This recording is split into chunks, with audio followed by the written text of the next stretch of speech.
¿Qué onda, gente? Soy Jared y hoy hablaremos del mejor portero de cada país de Latinoamérica. Comencemos. Iniciemos en el Cono Sur, donde tenemos a Argentina, un semillero de arqueros de élite. Desde inicios del siglo pasado ha contado con representantes de talla mundial, como fue el caso de Américo Tessorieri, el cual podríamos considerarlo el mejor arquero de su época junto a Zamora. Pero en épocas más recientes considero que hay dos candidatos que pueden ser considerados el mejor portero de este país. Uno, el Pato Filol. Dos, Amadeo Carrizo, ambos ídolos de River. Uno revolucionó la forma de atajar y jugar con los pies y es considerado el mejor portero sudamericano del siglo XX, y el otro es campeón del mundo y el máximo atajador de penales en el fútbol argentino con 26 atajados, incluido uno a Maradona. Bendito problema que tenemos aquí, ya que para mí es un empate técnico. Individualmente, Carrizo tenía más cualidades que Filol, pero la carrera en selección de Filol lo consagró a niveles estratosféricos. Obviamente podemos hablar en la actualidad del Dibu Martínez. Considero que a nivel de clubes le falta consagrarse, pero si solo nos concentramos en nivel selección y el potencial que tiene esta selección y lo clave que está haciendo el Dibu, podríamos considerarlo el mejor portero de la historia de la selección junto a Filol.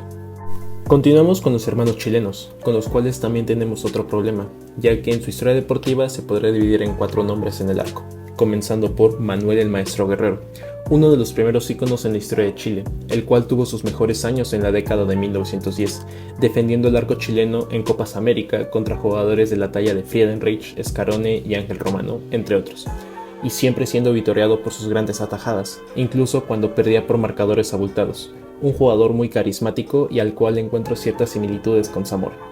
Posteriormente tenemos a Sergio Livingston, otra figura de talla internacional, apodado El Sapo. Tenía un gran sentido de anticipación y recibía pocos goles considerando la cantidad de anotaciones de la época. Jugó la mayor parte de su carrera en la U Católica. Fue el mejor jugador de la Copa América de 1941 y es junto a Messi el jugador con más partidos en Copa América. Algunas décadas después nos encontramos el nombre de Roberto Rojas, alias El Cóndor, que se mostraría como uno de los mejores porteros de los 80s, con todo y sus polémicas, desde pasaportes falsos, dopaje y el incidente en el Maracaná. Fuera de eso, su prime fue asombroso. Era un portero bastante completo, elástico, con buena visión de juego y un buen líder. Incluso el arquero belga del Madrid, Prud'homme, consideraba superior a Rojas. Su consagración fue su actuación que tuvo con Chile en la Copa América de 1987, saliendo subcampeón. Finalmente nos encontramos a Claudio Bravo, el portero más exitoso en la historia de la selección chilena.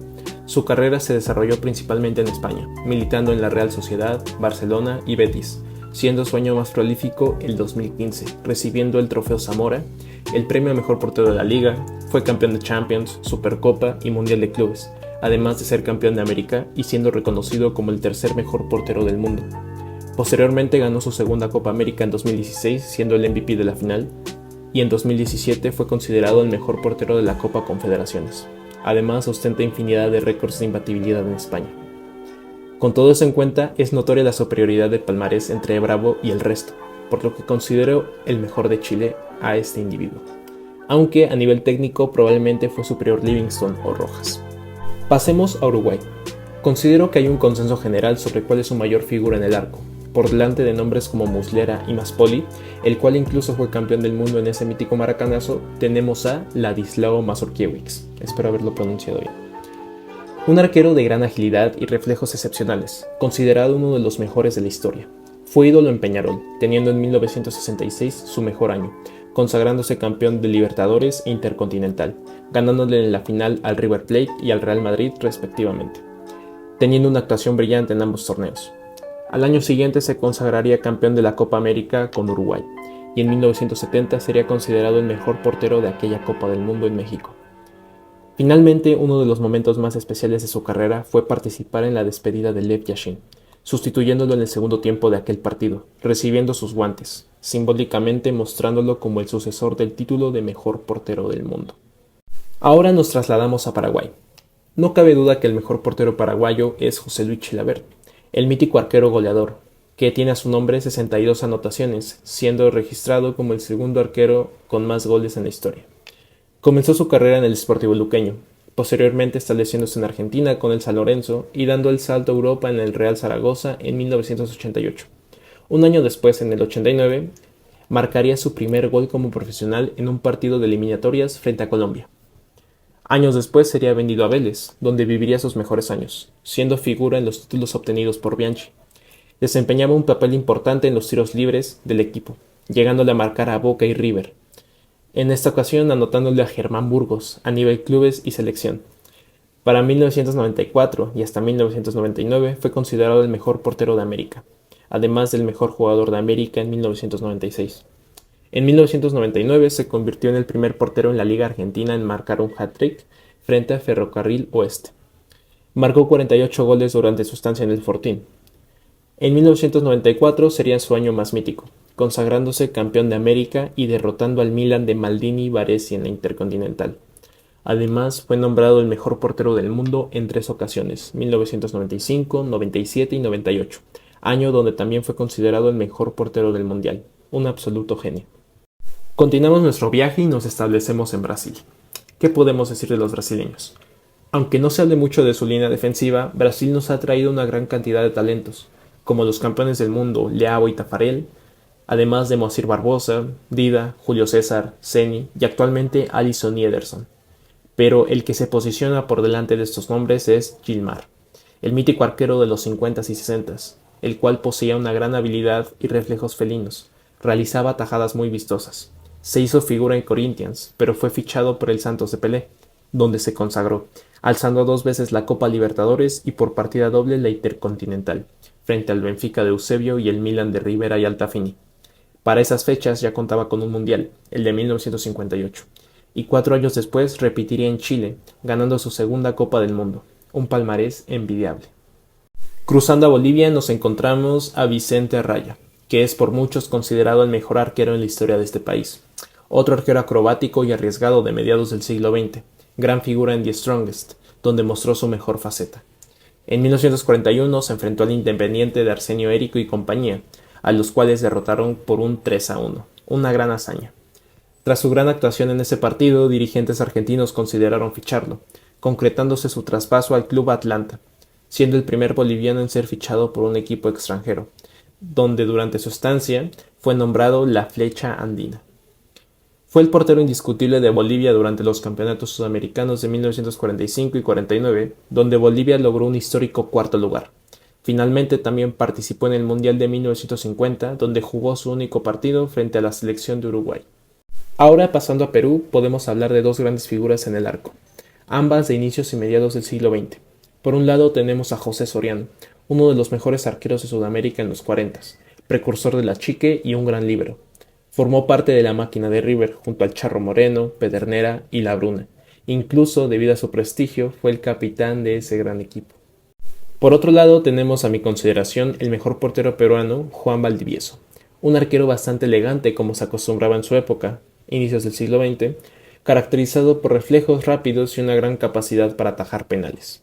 Es considerado ídolo en el Alianza Lima, con el que consiguió 5 ligas peruanas. En algunas ocasiones actuó como delantero, mostrándonos su versatilidad, anotando la asombrosa cantidad de 7 goles frente al Sportivo Unión en un solo partido. Con Perú participó en el Mundial de 1930 y fue figura en el equipo representante de los Juegos Olímpicos de 1936, donde fueron descalificados frente a Austria en los cuartos de final. Finalmente cerró su carrera con broche de oro ganando la Copa América de 1939, aunque fuera como suplente. Justicia divina después de ese robo en los Juegos Olímpicos. Un poco más al norte nos encontramos a Colombia. Cuando hablamos de arqueros colombianos es inevitable pensar en la figura de René Higuita, aquel acrobático arquero que deslumbró al mundo con su maravilloso escorpión en Wembley. Ocupa el 5.º puesto entre los porteros más goleadores en la historia del fútbol, con 43 tantos en juegos oficiales. Incluso gracias a él se creó la ley Higuita, la cual no permite recibir con las manos un pase de algún compañero, logrando prácticamente todo con el Nacional, una Copa Libertadores y 2 Interamericanas, además de ser nombrado el mejor portero de América en 1989 y el tercer mejor jugador de América en 2 ocasiones, en el 89 y en el 90. Con la selección colombiana obtuvo 2 terceros lugares de Copa América e incluso en 1989 anotó un gol a Venezuela. Como dato curioso, también le anotó un gol a Germán Burgos en Copa Libertadores, igual que Chilavert. Pero con todo y eso no considero que sea el mejor portero en la historia de Colombia, ya que existe Óscar Córdoba, un arquero de momentos importantes, con una chique magistral y una gran habilidad para atajar penales, como lo mostró en el Boca de Bianchi, siendo vital en ambas tandas de penales que le otorgaron 2 Copas Libertadores, en el 2000 y 2001. Además ganó la Copa Intercontinental del 2000 frente al Madrid. En 2001 fue catalogado como el segundo mejor portero del mundo detrás de Oliver Kahn, pero superando a figuras como Buffon y Bartés. Con la selección colombiana fue una de las grandes figuras en las eliminatorias de 1994, recibiendo solo 2 goles. En 2001 obtuvo la Copa América, jugando 5 de los 6 partidos posibles, dejando la valla invicta durante todo el torneo, siendo el único arquero hasta la fecha en lograrlo. Jugó 2 mundiales y obtuvo 2 terceros puestos de Copa América con la selección. No fue tan mediático como René, pero a nivel futbolístico lo supera. Ahora pasemos a su país vecino, Ecuador. En este caso no creo que exista discusión de quién es el mejor portero ecuatoriano. Es José Francisco Ceballos, el cual comenzó su carrera siendo suplente de Carlos Morales, otro de las grandes figuras en el arco ecuatoriano. En 1992 fue clave para el Barcelona, en los cuartos de final de Libertadores frente a Cerro Porteño, llevándolos hasta semifinales, donde cayeron por la mínima ante el Sao Paulo. Posteriormente otro equipo brasileño lo privó de la gloria, perdiendo la final de Libertadores en el 98 frente al Vasco da Gama. Pasó exactamente una década cuando fue fichado por Liga de Quito, comenzando su travesía en la Copa Libertadores de aquel año. En cuartos de final atajó el tiro clave en la tanda de penales frente a San Lorenzo. En semifinales mantuvo el arco a cero frente al América de México, ayudando a Liga a llegar a su primer final, frente a otro brasileño, Fluminense. Se definió la final desde el punto penal. Era su oportunidad de reivindicarse, y no la desperdició. Atajó 3 penales y le dio su primera Copa Libertadores a Liga. Debido a su actuación en aquel torneo, fue elegido como el mejor portero de América, y fue clasificado como el 6º mejor portero del mundo en aquel año. Con selección fue parte de la primera participación ecuatoriana en Copas del Mundo, además de participar en las Copas Américas de 1995 hasta 2001. Fue apodado por los aficionados como Las Manos de Ecuador, gracias a su gran actuación en el 2002. Pasemos a Venezuela. En el arco vinotinto su figura más representativa fue Rafael Dudamel, el cual ha sido uno de los exponentes más importantes en la historia de la selección venezolana y de los primeros en consagrarse internacionalmente fuera de su país. Su primera etapa como futbolista se dio en Venezuela, en equipos como el Atlético Zulia, Atlético Maracaibo y el Unión Local Andina. Posteriormente comenzó su aventura en otros países de Sudamérica, como Argentina, con Quilmes, y el Deportivo Cali en Colombia, donde fue figura en la Copa Merconorte del año 98, aunque en la final Atlético Nacional les arrebataría la gloria. Uno de sus capítulos más memorables sería en la Copa Libertadores del 99, donde mantuvo 5 vallas invictas y en la final contra Palmeiras, en la cual se definió en penales, Dudamel convirtió su penal, aunque lamentablemente perdieron. Dudamel se convirtió en el primer futbolista venezolano en disputar una final de Copa Libertadores. Su siguiente parada sería en Millonarios, donde logró ganar la Copa Merconorte del 2001, tras grandes actuaciones en semifinales contra el Necaxa y en la final contra Emelec, deteniendo 2 cobros en ambas tandas de penal. Su carrera posterior fue un ir y venir entre la liga colombiana y la venezolana, hasta que finalmente en 2005 decidió firmar con el Mamelodi Sundowns de Sudáfrica, donde ganaría el campeonato de liga de este país, convirtiéndose así en el primer futbolista venezolano en conseguir un campeonato de liga en 2 continentes diferentes. Finalmente tendría un paso prolongado por América de Cali y terminaría su carrera con Estudiantes de Mérida. Durante su carrera anotó 22 goles, 14 de ellos en la liga colombiana, siendo la liga donde más anotó. Además, ganó 2 ligas venezolanas, una colombiana y la sudafricana. Ha sido de los pocos venezolanos en ganar un torneo internacional. Llegamos a Centroamérica, en específico Costa Rica. Aquí tenemos al mejor arquero que ha dado esa región del continente, un tal Keylor Navas, el cual comenzó su carrera en el Saprissa, formando parte del plantel que quedó tercero en el Mundial de Clubes de 2005. Posteriormente se afianzó con la titularidad, consiguiendo 5 títulos de liga de manera consecutiva. Para la temporada 2010-2011 fichó por el Albacete, comenzando así una exitosa carrera en Europa, pasando por el Levante, donde consiguió ser galardonado con el premio al mejor guardameta de la liga. En 2014 fue fichado por el Madrid, donde vivió la mejor etapa de su carrera, ganando 3 Champions, 4 Mundiales de Clubes y 3 Supercopas de Europa, siendo clave y ciertamente infravalorado en la mayoría de esos títulos. Fue reconocido como el tercer mejor portero del mundo en 2 ocasiones y es considerado por la IFS como el 5º mejor portero de la década. En el terreno internacional, su mejor actuación se dio en la cita mundialista del 2014, donde su selección avanzó por primera vez a cuartos de final y estuvo a nada de clasificar a semifinales, gracias en gran medida a las grandes actuaciones de Keylor, en aquel grupo de la muerte y en esos octavos de final frente a Grecia. En aquel torneo fue nominado al Guante de Oro, por sus 21 atajadas en 5 partidos. Definitivamente el mejor portero que ha dado CONCACAF. Para finalizar, y un poco más al norte, tenemos a México. ¿Qué se puede decir? Siempre ha existido un eterno debate entre Jorge Campos y Memo Ochoa, pero existe un nombre del cual se habla muy poco y que es conocido solo por una hazaña: ser el primer 5 copas. Así es, hablamos de la Tota Carvajal, oriundo de la Ciudad de México, aquel portero que compartió equipo con José Alfredo Jiménez. Debutó en el Real España, donde militaba Isidro Langara. Posteriormente fue fichado por el León, donde viviría sus mejores años a nivel de clubes, ganando 2 títulos de liga. Pero fue a nivel selección donde su figura se reconocería mundialmente. Carvajal jugó su primer partido mundialista en la inauguración de Brasil 50 en el Maracaná, teniendo una gran actuación ante Ademir y compañía. Fue parte del primer empate de México en mundiales en el 58 ante Gales y la primera victoria de México en mundiales ante Checoslovaquia en el 62. Para Inglaterra 66 viajó como suplente de Nacho Calderón, pero terminó jugando el tercer encuentro ante Uruguay, donde tuvo una brillante actuación con 6 atajadas y fue ovacionado por el público de Wembley debido a su retiro. Un final digno de una leyenda de su magnitud.